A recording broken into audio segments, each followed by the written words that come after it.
Welcome back to the 84th online episode of Peacetime, hosted every Sunday morning by Peace Point with myself, Phra Nicholas Thanissaro, coming to you today from DIMC in Azusa, California. In the previous session, we looked at the Samanyapala Sutta. Today, with the Dhamma talk, we're moving on to look at the Kukkura Jataka, and I estimate today's session will run to about an hour and 10 minutes with a 30-minute break halfway through for some meditation. So today's session is the fifth in the Illuminated text series, and you might regard today's sutta as a little bit of a hiatus from all the highly structured suttas which we've been looking at so far, because today's sutta is, on the face of it, just a story. The Jatakas are included as one of the 9 styles of teaching to be found in the Buddhist scriptures, known in Pali as the Navanga Sattu Sasana. So to be found in the Tripitaka are the discourses or sutang, which we've been looking at over the last 4 sessions. Then there can be discourses mixed with verses or songs, or in Pali language, gayang. There can be prose expositions, or in Pali language, vayakaranang. There can be verses, or in Pali language, gatha. There are the exclamations, psalms, or verses of uplift, in Pali language, uttanang. There are the thus said discourses, or in the Pali language, itivutakang.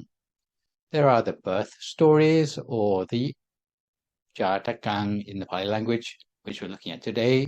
A further style of teaching are the so-called extraordinary or miraculous things, or in the Pali language, abhuttatamang, which might include things like the accounts of heavenly mansions. Lastly, there is the question and answer catechetical suttas, or in the Pali language, Vedalang. So the Jataka we're looking at today is considered a valid but distinct style of teaching within the Buddhist scriptures. Superficially, Jatakas might be considered nothing more than tales, but Buddhists lend them importance because they narrate the previous births of the Buddha himself, especially the working of karma and rebirth along the Bodhisattva path. Some Jatakas are brief, while others are as long as novellas. The word Jataka means birth, so there are tales about the birth or an episode in the previous birth of the Buddha. Not all such stories are included in the canon.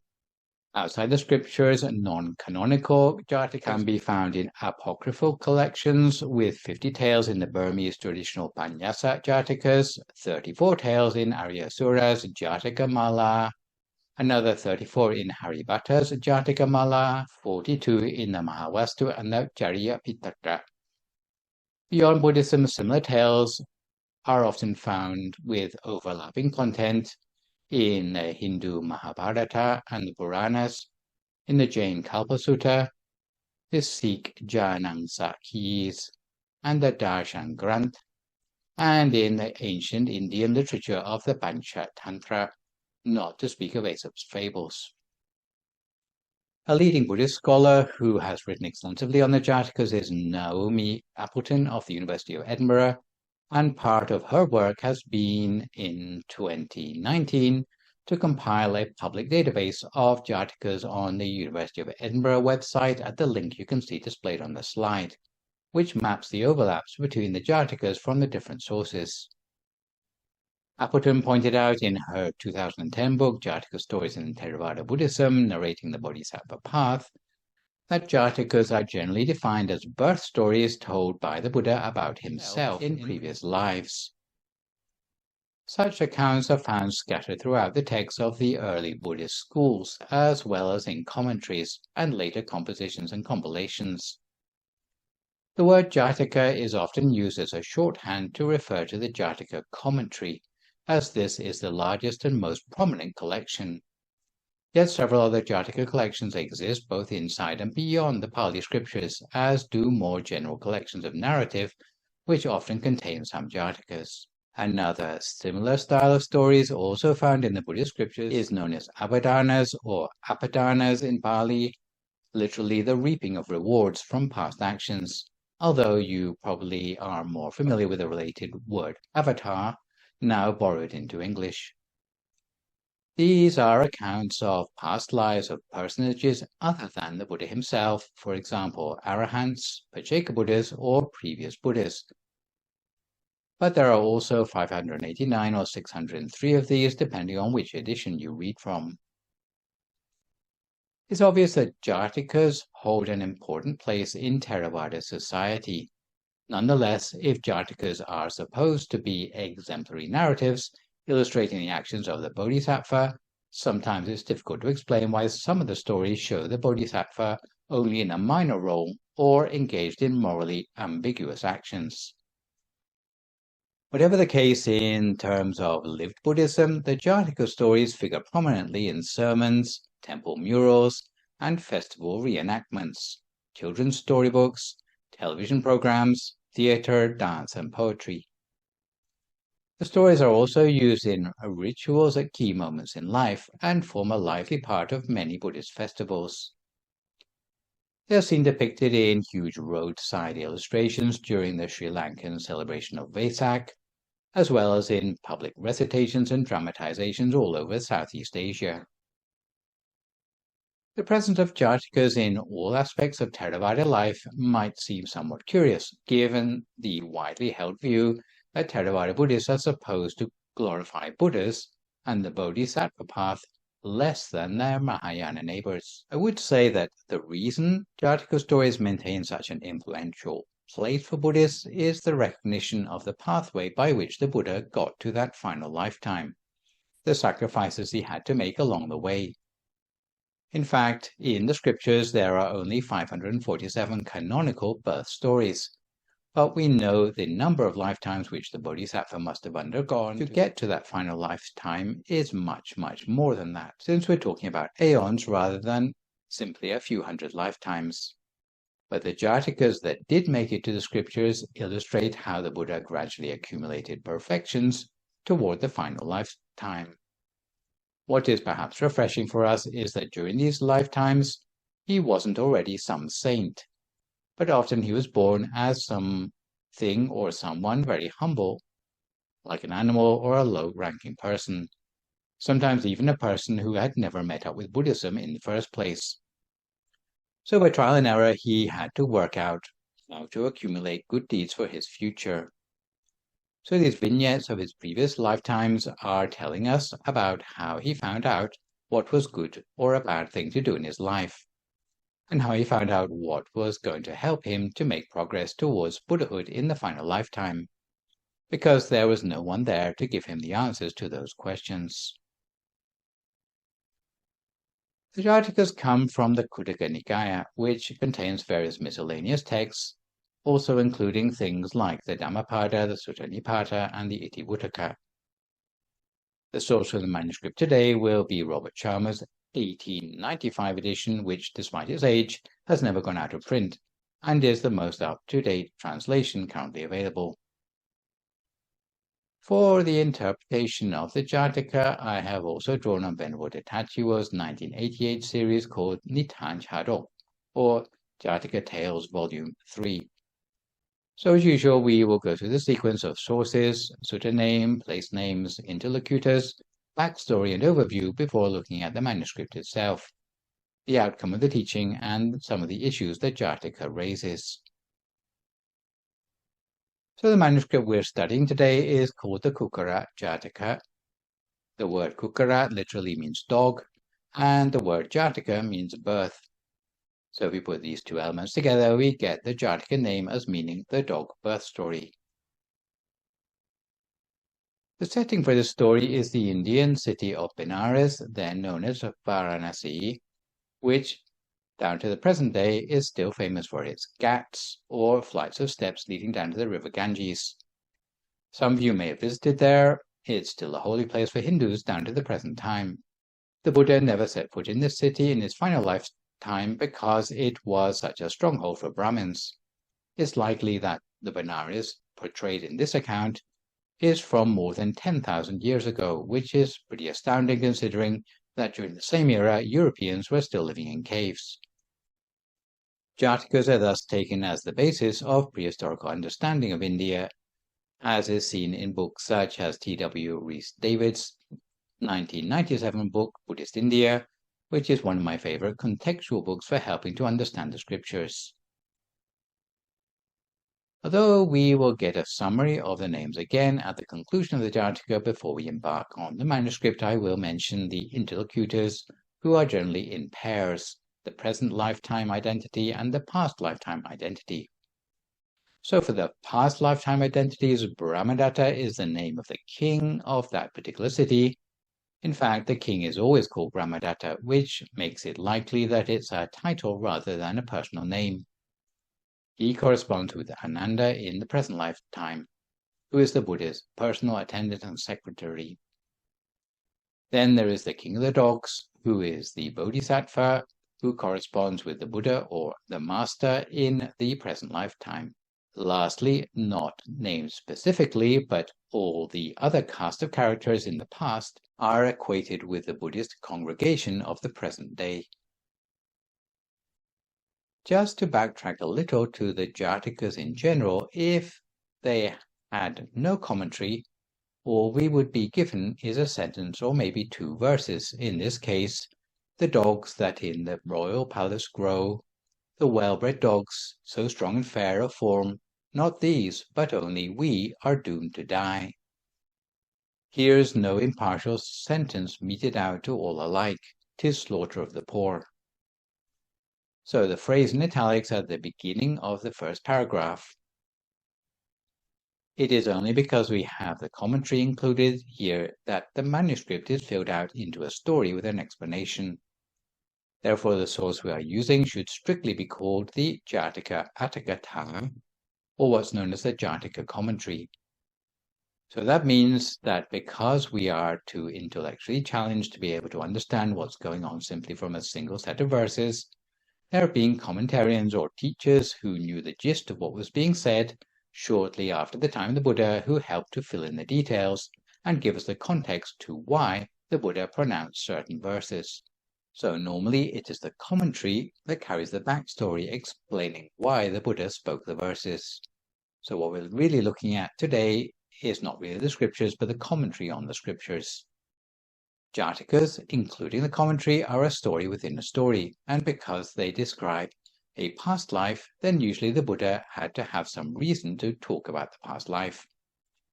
You get situations such as a monk coming to the Buddha and saying, "I've had enough. I want to leave the monastic life. I want to disrobe and go home."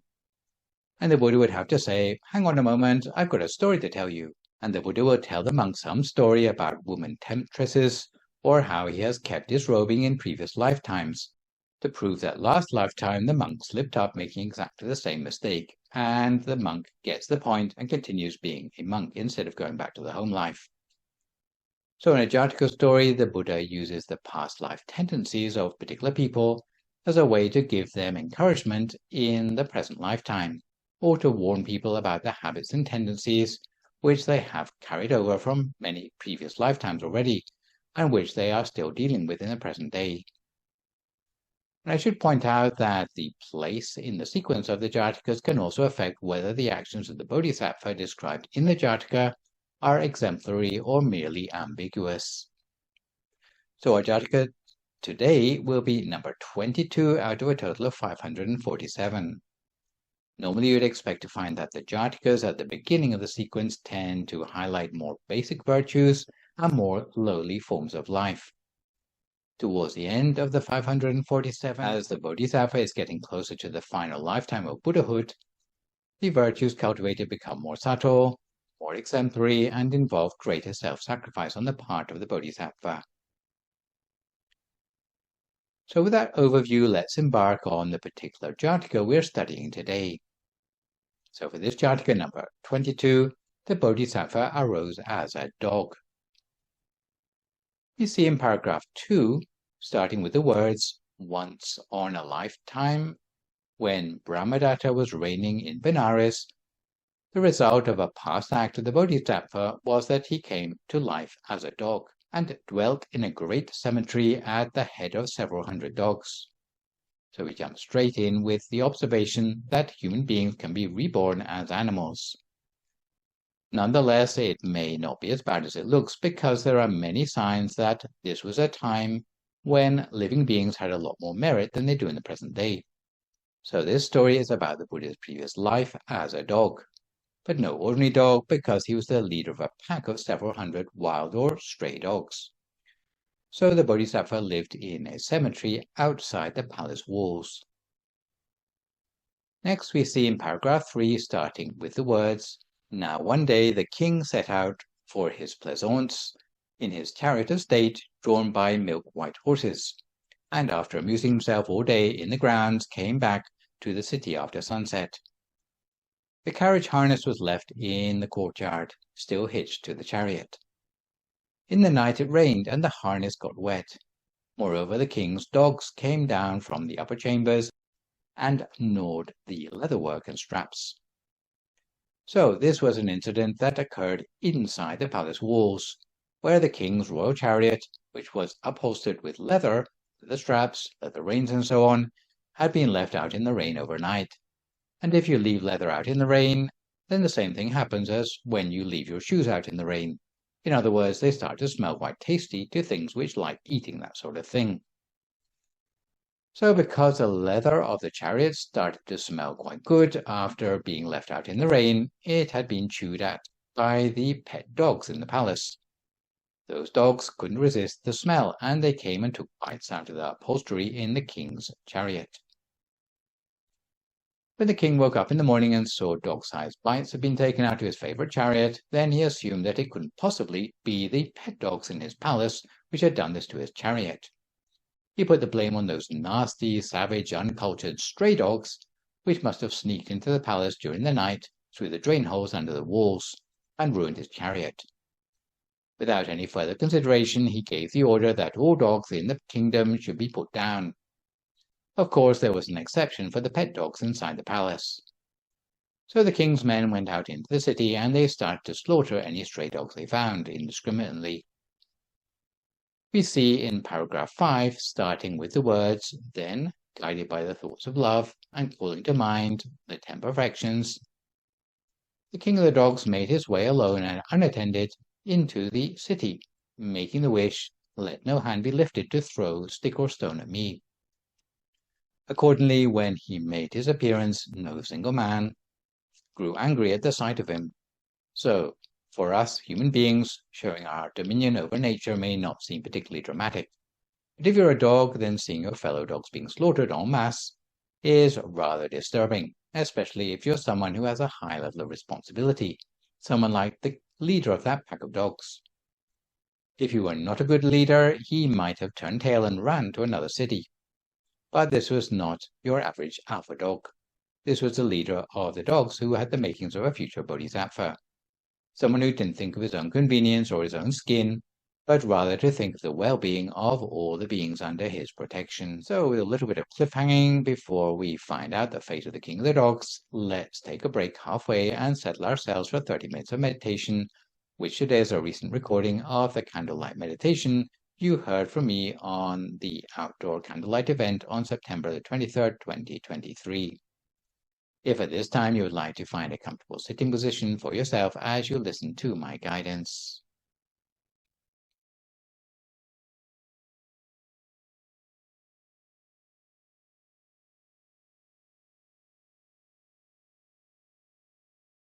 If you'd like to start by finding a comfortable position for yourself in meditation, with your right leg over your left leg, your right hand on your left hand, the index finger of your right hand touching against the thumb of your left hand, with your hands palm upwards on your lap. If you prefer, you can sit on a straight back chair, but remember to sit upright, again with your hands resting palm upwards in your lap, the index finger of your right hand touching against the thumb of your left hand. And find a position by which you feel alert and yet relaxed,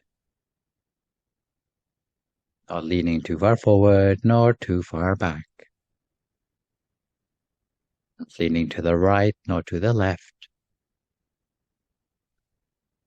Find a position of poise for yourself. Make sure your breathing and your circulation are natural and unimpeded. And adjust the position of your body to minimize any possible aches or pains.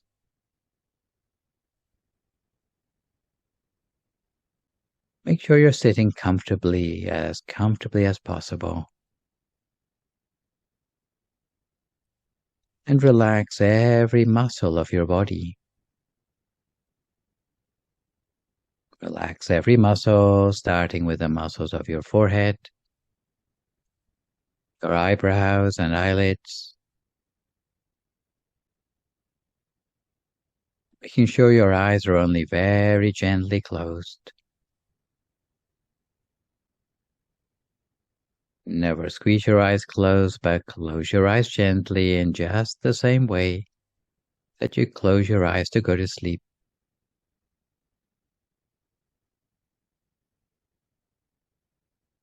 Make sure there's no heaviness on your eyelids.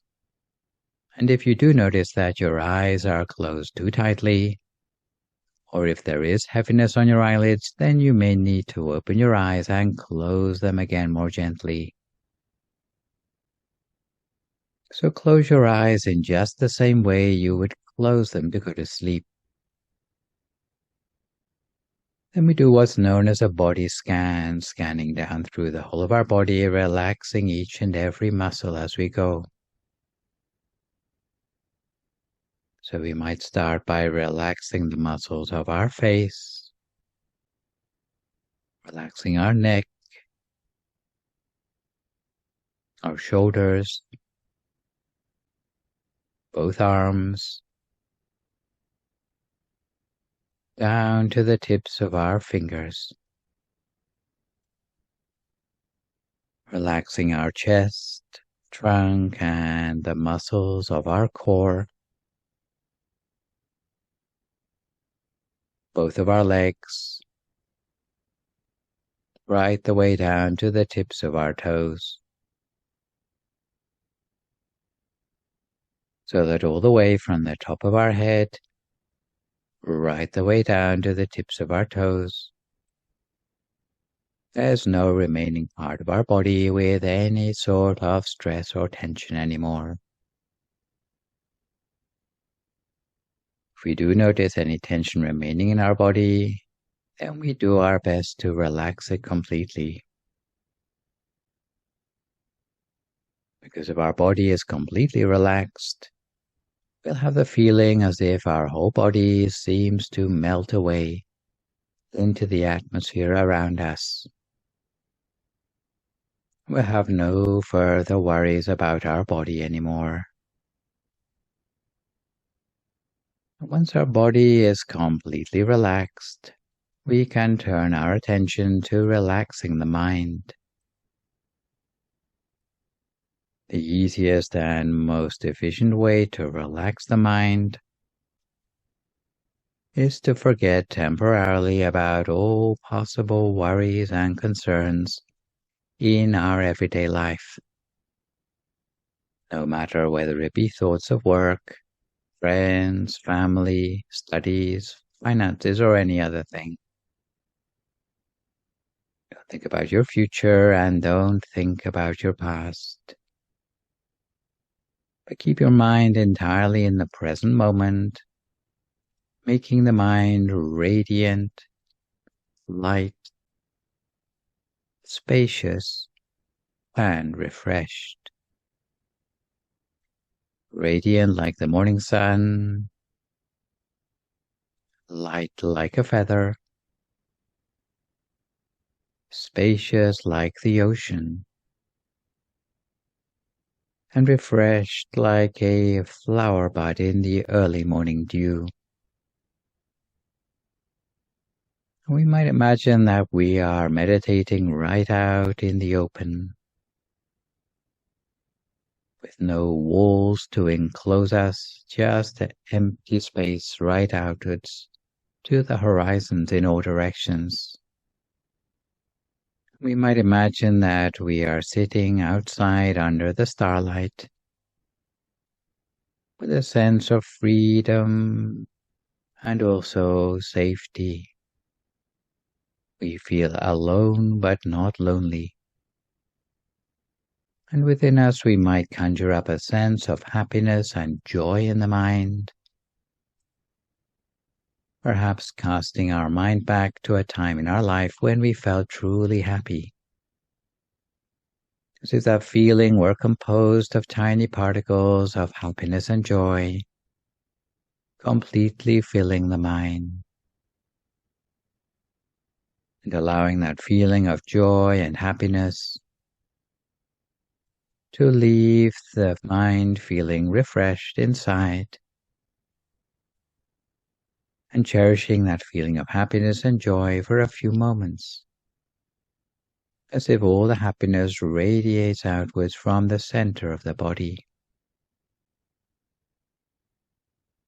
And when we feel relaxed both in body and in mind, very gently, we allow our attention to settle and center to a point somewhere in the middle of our stomach. As if the center of our stomach was just an empty space, a hollow cavity, without any muscles or tissues, without any organs or bones. And now very gently, again without any effort at all, in our mind we may picture something bright, whatever comes easiest to us. Perhaps a picture of the bright shining sun, as if the picture of the sun is shining from the center of our stomach, a sphere of light shining from inside us. We imagine that object with a light and gentle attention as continuously as we can, or as long as we can, without letting the mind wander anywhere else. The mind wanders to sounds around us, to the sensations in our body, or to the thoughts in our head. As soon as we realize, we bring our mind back again to the center of our body and continue as before. Our mind may wander 100 times or 1,000 times, but we should pay no attention to how frequently our mind tends to wander. It's our job merely to bring our mind back again to the center of the body and continue as before. If our inner object disappears, then we can conjure up a new one. We don't need to worry whether we see the object clearly or not. We just make do with the object even if we cannot perceive it clearly, even if it's only partly visible, even if it seems to be in shadow, even if it's not as clear as seen with the naked eye. We take it as it comes, because the way the mind sees things on the inside is not quite the same as the way the eyes see objects in the outside world. With the mind, the way we see objects starts out rather vague and becomes gradually clearer as time goes on. At the same time, we avoid entertaining any thoughts in our mind. Thoughts in the mind keep spinning like the proverbial hamster wheel.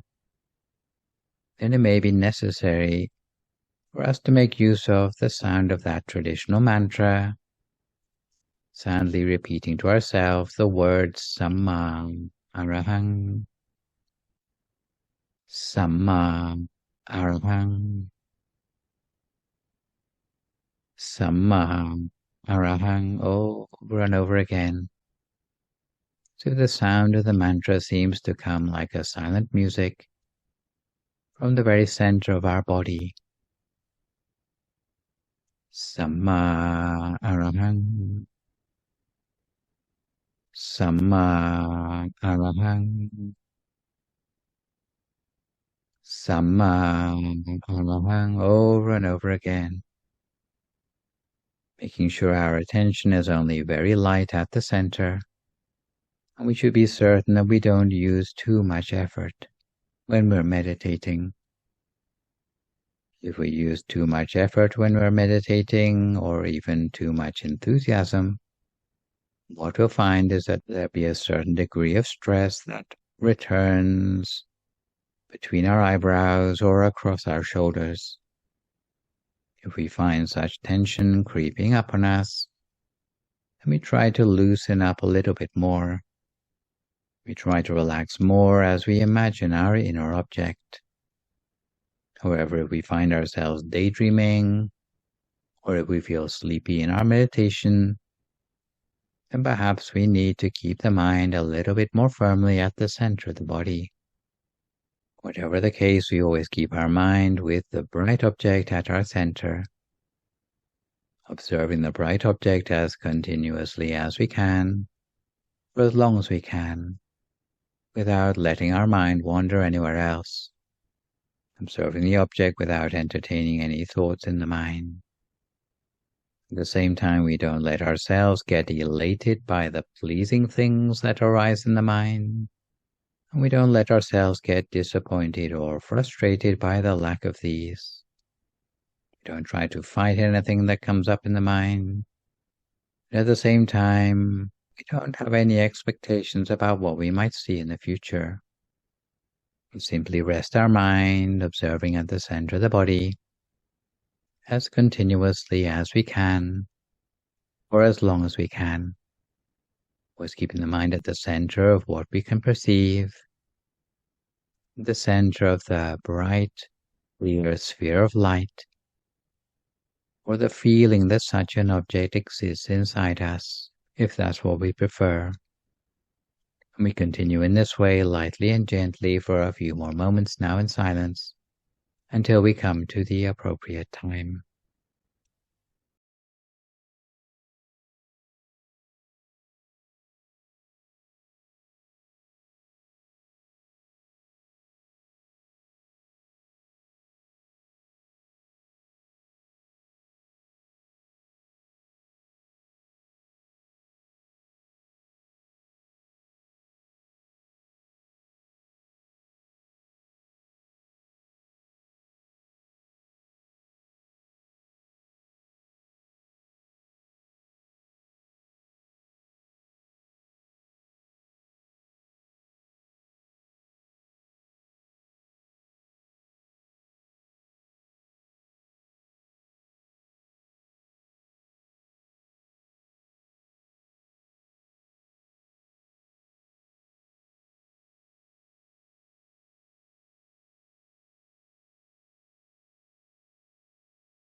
We continue to keep our mind on track at the center of the body the whole of the time. Lightly, gently, and continuously. With our inner object, while keeping the mind free of thought. And eventually, as we train the mind little by little, always bringing the mind back to the center when it wanders, the things that we see in the mind and the things that we feel will become gradually clearer. Almost like a person who holds a camera with a steady hand will get much clearer pictures than a person who holds a camera with a hand that shakes. In the same way, as our mind becomes more still, more firmly established at the center, the images and feelings that come to us via the mind will become clearer to us. However, the strange thing is that the more firmly the mind becomes established at the center, the fewer will be the number of thoughts in the mind. The number of thoughts in the mind will become less and less, until eventually there are no remaining thoughts in the mind anymore. And the mind comes to what is known as a standstill at the center of the body. So a standstill means that the mind rests inside the body without any further thoughts. Some people assume that the mind is nothing without thinking. But if we reach this point in our meditation, then we'll start to find out that in fact the mind without the thought is much more powerful than the mind caught up in concepts. The mind that is free of all thoughts can start to draw upon consciousness at a deeper level, consciousness which we could equate with a gut feeling or an intuition which we might call the inner wisdom of the mind. So once we switch on to these things, then it will be like illumination within ourselves, by which we'll start to unravel the mysteries of our life and the world around us. Because wherever there is light, then there is also knowledge. Wherever there's knowledge, no ignorance can creep in. All the unwholesome influences in our mind, whether it be greed or hatred or delusion, no longer have a place to hide themselves anymore. Because once we've understood the reality of the world through our inner experience, then there's no going back to being our former deluded self, because we've already had first-hand experience of the true nature of the world. So for now, each their own meditation for a few more moments in silence, cultivating the mind at the center with the bright object and the sound of the mantra if necessary, for a few more moments until we come to time for some loving kindness meditation.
We continue to keep our mind on track at the center of the body the whole of the time,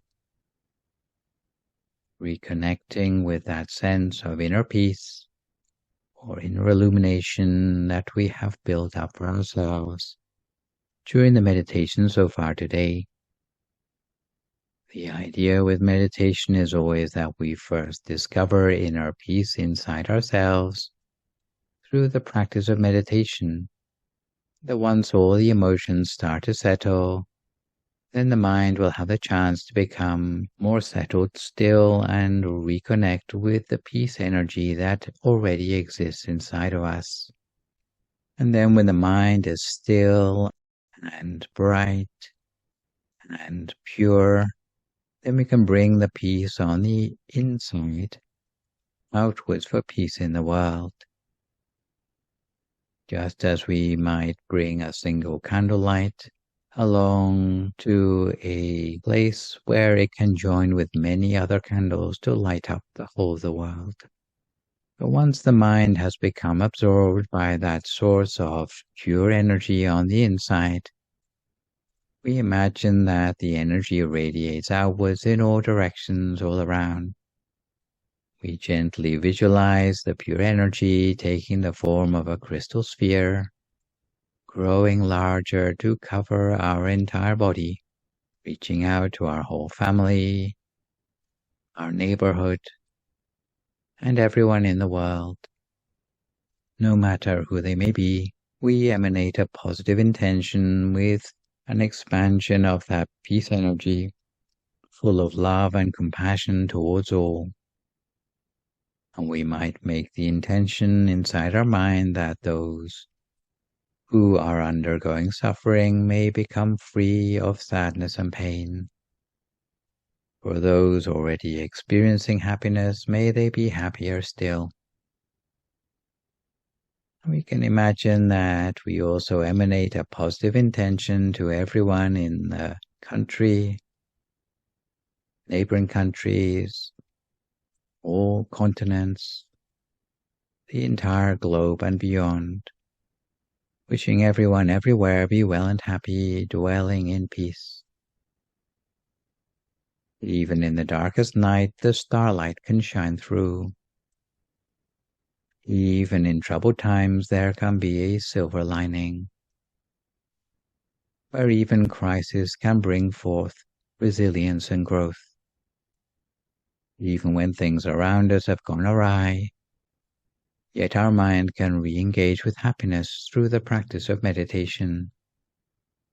So we make the wish to ourselves that may all human lives be filled with empathy toward one another, freedom from stress and anxiety, freedom from worry and irritation, freedom from sickness and danger. We share this peace energy for the benefit of our ancestors, family members, and friends, whether they are still with us or whether they have passed on. May they all feel cleansed by hope and joy, while being sheltered against sadness, sickness, sorrow, or danger. May all sentient beings be free from distress, and may the growing stream of pure energy dispel any harmful elements from the world. Extending outward to the planet, as if the whole earth could become refined and pure and crystal clear. And may all the things that disrupt the unity in our world be overcome so that all conflicts can come to an end, leading the whole world into a new era of integrity that emerges from that pure energy. May the world be free from harm and aggression, and may this pure energy protect the world from all physical and mental impurities. So as we sit for the last few moments of our meditation together, we can make good wishes for ourselves or others for a few more moments now in silence.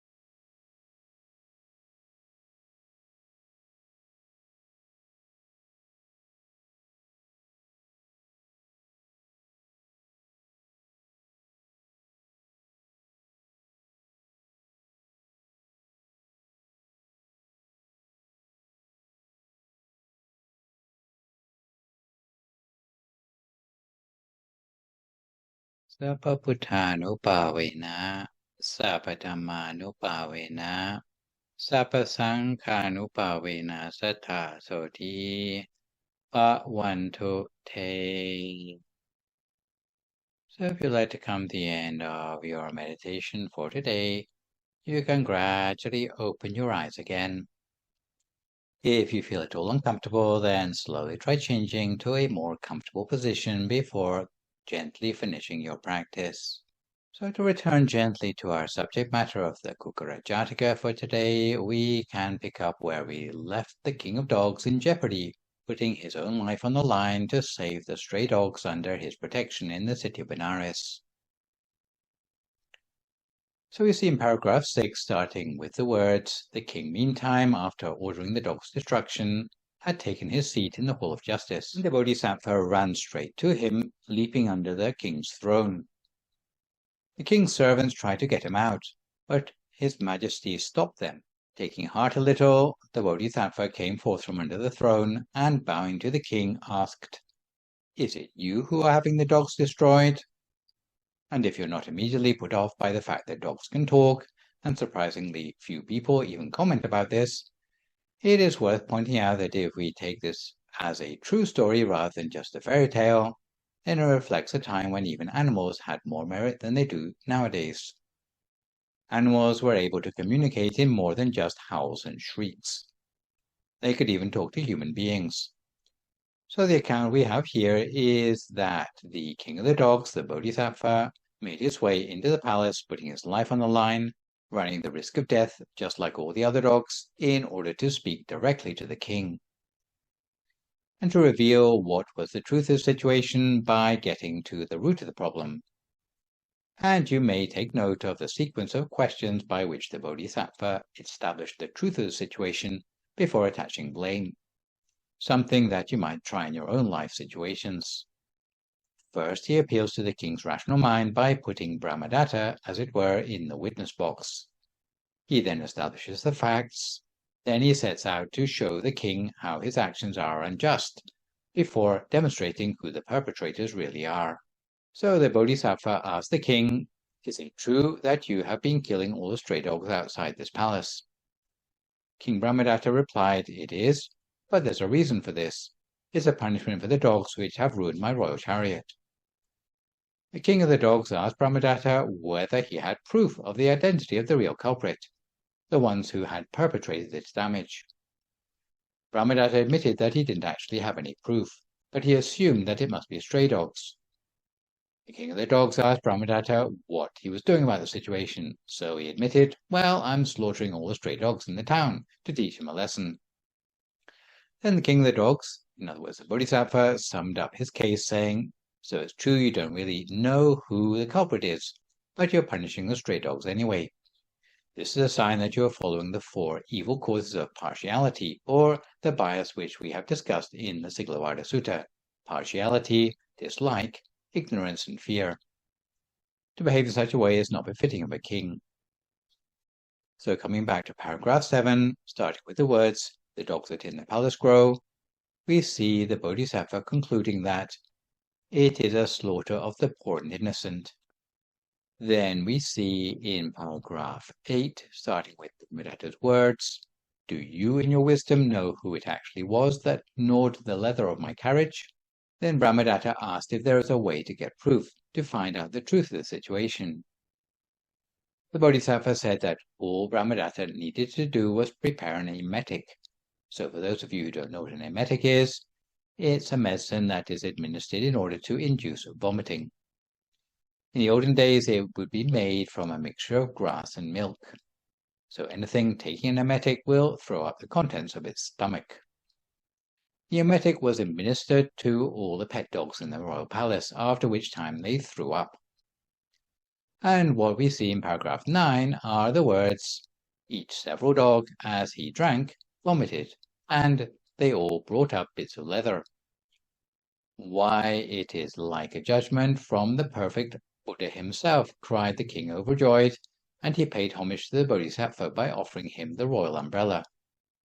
Only then did Brahmadatta accept that he had been outsmarted by the king of the dogs, and admit that it was on the basis of a deluded assumption that he had caused the unnecessary deaths of so many stray dogs in that town. Brahmadatta was suitably humbled, and the offering of the royal umbrella is a symbol of surrendering the right to speak and paying homage instead to the king of the dogs. So it's not often you see kings bowing down to anybody, let alone a dog, but in this case Brahmadatta had to accept that the dog was teaching him something which he didn't know before. At the end of the same paragraph, we see the admonition, "Walk righteously, great king of princely race," which signals the start of a full teaching to Brahmadatta about how to be a much better king in the future. Base of this teaching, which the Bodhisattva gave to the king, is actually what's known as the 10 virtues of a ruler, in Pali, Dasa Rajatama, the principles in Buddhism by which a good ruler should rule over their subjects. Although this is usually credited to the Mahahamsa Jataka J534, here it says the 10 stanzas of righteousness come from the Tesaguna Jataka, which is J521. These principles of governance, incidentally, were being followed properly by the king of the dogs, but not by the king of the human beings. So here we go for the 10. Firstly, any ruler must be established in generosity. Secondly, a ruler should abide by the precepts, so 5 precepts, maybe 8 precepts on the full moon days. The third thing is that they should be someone who sacrifices of themselves for the benefit of their people. Someone who thinks of their subjects before they think of themselves. This is the characteristics of a true leader. Fourthly, they should have integrity. So all the things we talked about in the Sikalabhata Sutta, the 4466 of human dignity, whether it's your own self-dignity, the human dignity of others, or the dignity of the economics of your society. You have to be unimpeachable, especially in the present day and age, on all these counts. Fifthly, you should be gentle as a ruler, not someone who is easily stirred to violence. Sixthly, you should be someone who knows how to practice austerity, not so much the self-mortification of lying on beds of nails, but rather avoiding indulgence in excessive luxury. This is not usually found in monarchs and kings, but there are some who use their position to really help their subjects, rather than simply collecting taxes to fill their own Swiss bank accounts. 7, they should not be overtaken by anger. Once a monarch or a national leader loses their temper, then their decision-making will suffer from bias because of hatred. In this particular case, because of the anger about the chariot, then the king had caused the needless slaughter of many dogs. 8, they should not succumb to violence. So I wonder how many leaders you can count in the world today who manage to conform to this principle. 9th, a ruler should have patience. Patience, as you know from Blessing 27, exists on many different levels that go beyond gritting your teeth and bearing unpleasant circumstances. In our temple, we talk about patience on at least 4 different levels. Patience at the kindergarten level is putting up with physical hardship. Patience on the level of elementary school is managing to keep your cheerful disposition even though you're sick or injured. Patience on the level of high school is patience in the face of conflict, even when in close proximity to others, being able to get along with those with very different backgrounds or habits. Patience on the college level is patience in the face of temptation. Patience on the level of grad school might be the ability to accept personal criticism with good grace. So the patience of a ruler does not end at merely gritting one's teeth in the face of adversity. If you're a king or if you're a national leader, then you need to have patience on every level in order to be a good example to the rest of your subjects. And for the virtue of a ruler, last but not least, is the ability not to deviate from righteousness.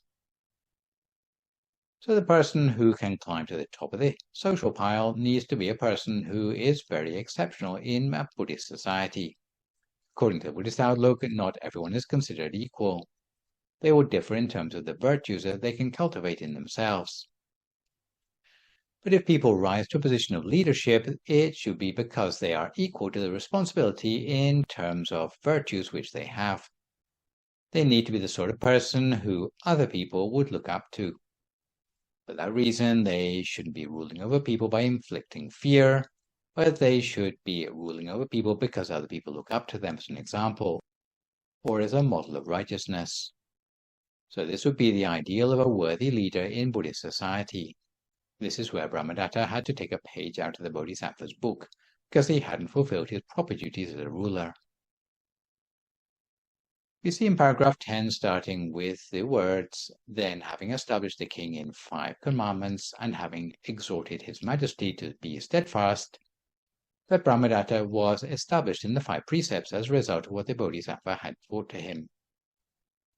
We then see in paragraph 11, starting with the words, "At the close of the great being's words, the king commanded that the lives of all creatures should be safe from harm. He ordered that all dogs from the Bodhisattva downwards should have a constant supply of food such as he himself ate, and abiding by the teachings of the Bodhisattva, he spent his whole life doing charitable and other good deeds." So after taking the 5 precepts, the outcome of the teaching was that from that day forth, Brahmadatta commanded that no one was to lay hands on any of the dogs in the kingdom. They'd be safe from harm, and they'd be supplied with good quality food, as a result of the wisdom received from the Bodhisattva. When the Bodhisattva dog passed away, he was able to go directly to a heaven realm, and it is said that the Bodhisattva's teaching endured after his passing for a further 10,000 years. Some people like to tease Buddhists, saying that if you're born as an animal, then you'd have no chance to improve the quality of your existence. But here we see a dog managing to teach human beings a lesson or two. So maybe not every dog is one that can speak and give lessons to a king, but there are seeing eye dogs, search and rescue dogs, and companion animals, which, if well trained, means that even animals have plenty of ways to improve their lot in life. So this is one example of how the Buddha himself managed to do this during the time that he was the Bodhisattva. Lastly, we come to the part of the Jataka where the Buddha reveals the past life identities. We see in paragraph 12, starting with the words, "When the master had ended this lesson and had said, 'Not only now, brethren, does the Buddha do what profits his kindred, in former times he also did the like. He showed the connection and identified the birth by saying Ananda was the king of those days. The Buddha's followers were the others, and I myself was the dog.'" An equivalent paragraph will be seen at the end of most Jatakas. This one finishes by the Buddha in the present time, revealing the present-day identities of each person in the Jataka's story of the past. In the present time, it turns out that Brahmadatta, who had been so rash, was Ananda, the Buddha's own secretary, in the present time. The rest of the characters in the Jataka were the Buddhist followers of the present day. So we see that the personages seem to meet up lifetime after lifetime in their pursuit of perfections. And just for completion, I should mention that the revealing of the afterlife identities in this Jataka is not as elaborated as in some other Jatakas, because the occasion of telling this story was only one of 3 Jatakas, the Kaka Jataka J140 and the Mahagapi Jataka J407, told on the same occasion of the Bhattasala Jataka J465, mentioned in the first paragraph, all on the same theme of governance and putting one's kinsman before oneself, because of a king who wanted to have a tree cut down to make his palace, but which would have damaged the habitat of a tree sprite. Ultimately, the king refused to listen to the tree sprite's request to save the tree, but eventually consenting to removing the tree without damaging the surrounding ones, to save the habitats of neighboring tree sprite families. The set of Jatakas are not meant as a criticism of Ananda per se, but were meant to deter the aggressive behavior of King Viduttappa of Kosala, who set out to punish his own relatives, instead of letting go of his own selfish pride. So our first concluding thought, which the Venerable Tatachiwo points out from this Jataka story, is that it is necessary to take responsibility for mistakes. This does not mean constantly blaming outsiders or othering the blame on the problems. Otherwise, we will be taken by surprise when it turns out it's been an inside job. A second concluding thought the Venerable Tatachiwo points out from this Jataka story is the danger of the 4 types of bias for effective leadership. In this Jataka, we saw King Brahmadatta caught up in possibly all 4 of the forms of bias, which we learned about in the Sigalovada Sutta. because of his greed, his love of his chariot, and the favoritism towards his pets, because of his hatred of the dogs that had taken bites out of his favorite chariot, because of his delusion, not knowing the real information about what had happened to his chariot, and maybe because of his fear that it would happen again in the future or that he would look weak.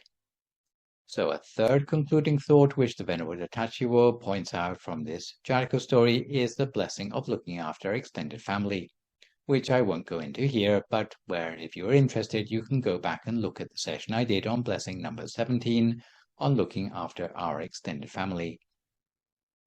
So our fourth concluding thought from this Jataka story is that taking the Jatakas seriously doesn't conflict with the supposed Theravada emphasis on enlightenment in this lifetime, but shows that due diligence over many lifetimes is necessary in order to reach the final goal.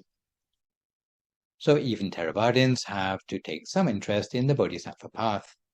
For this reason, Jatakas are important for us to study and are preserved as part of the scriptures because they show us what is required over the course of many lifetimes to become the Buddha. There's a common misunderstanding amongst Western students of Buddhism that the Buddha was born as Prince Siddhartha, and then at the age of 29, he suddenly had this miraculous vocation in life to go and become a Buddha. He just meditated for 6 years and hey presto, he could become enlightened. So it sounds like something which isn't a big deal. All you need to do is give up your royal comforts and you can become a Buddha. But if you have a correct overview of the scriptures, you'll find that in order for the Buddha to get to that final lifetime, he had to put in a lot of legwork for countless previous lifetimes. It was only due to the goodness which he had collected up over the course of those many lifetimes which allowed him to become enlightened in the final lifetime.